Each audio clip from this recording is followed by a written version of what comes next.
Bonjour et bienvenue sur Cookmania TV. Aujourd'hui, nous allons apprendre à faire ça.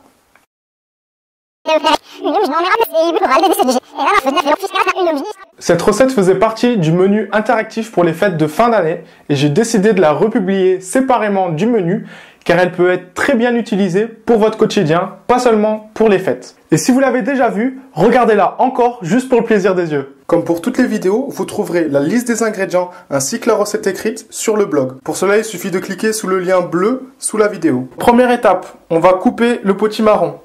Si vous voulez pas trop forcer, je vous conseille de mettre durant 1 minute votre potimarron au micro-ondes et cela le rendra un peu plus tendre. Donc on va commencer par couper la base, ça nous rendra le potimarron plus stable.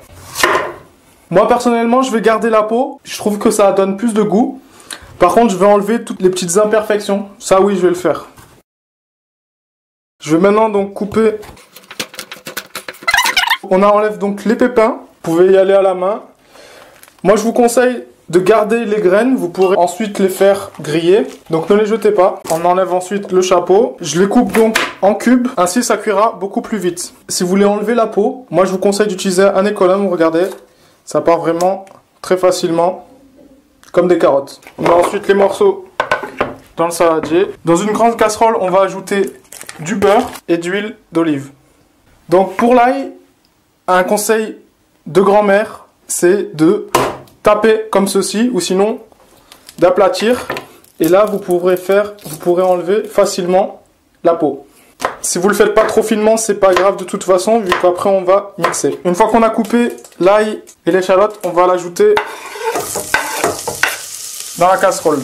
Pour le gingembre, vous me munissez d'une cuillère pour le peler. Vous voyez, regardez, c'est comme un économe, c'est super pratique. Donc au niveau de la quantité, c'est vous qui voyez, c'est au niveau des goûts de vos invités.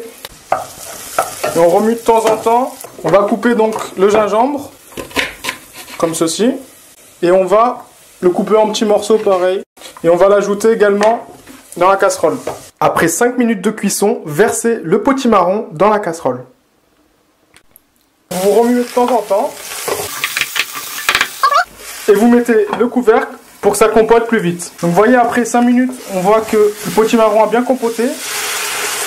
On va rajouter l'eau, alors de préférence bouillante, vous irez ainsi plus vite. Vous faites juste dépasser l'eau des potirons, pas plus, sinon après votre velouté va être trop liquide. Et vous rajoutez 200 ml de crème fraîche.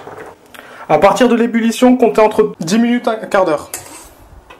Vous pouvez assaisonner avec du sel et du poivre, ainsi que de la noix muscade. Vous tournez un petit peu, et voilà. Et vous laissez avec le couvercle à moitié fermé.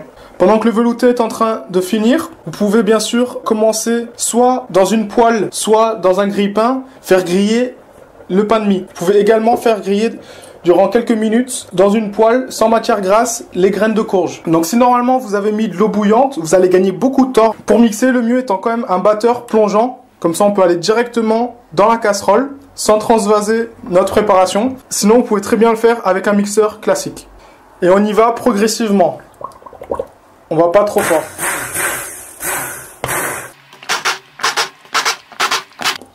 Moi, il me manque un petit peu de sel.